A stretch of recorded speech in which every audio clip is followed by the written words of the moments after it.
From Rome, Pope Francis expressed his concern for the ongoing Israeli-Palestinian conflict. Gli attacchi e le armi si fermino per favore e che si comprenda che il terrorismo e la guerra non portano a nessuna soluzione, ma solo alla morte, alla sofferenza di tanti innocenti. La guerra è una sconfitta, ogni guerra è una sconfitta. Preghiamo perché sia la pace in Israele e in Palestina.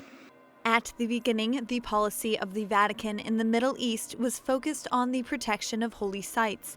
Before the outbreak of the Israeli-Palestinian conflict in 1948, Pope Pius XII asked for a legal safeguard of the status of the Holy Land.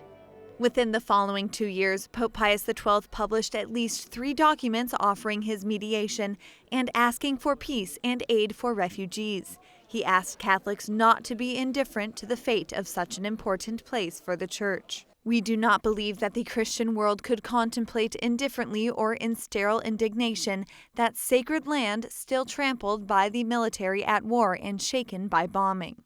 The Vatican's advocacy for the Holy Land continued in the following pontificates.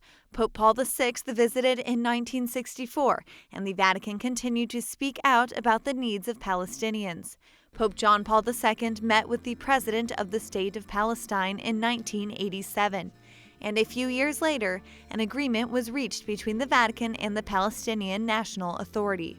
Pope Benedict XVI also traveled to the Holy Land and even organized a synod, which emphasized, "It is not acceptable to resort to theological and biblical positions that use the Word of God to wrongly justify injustices."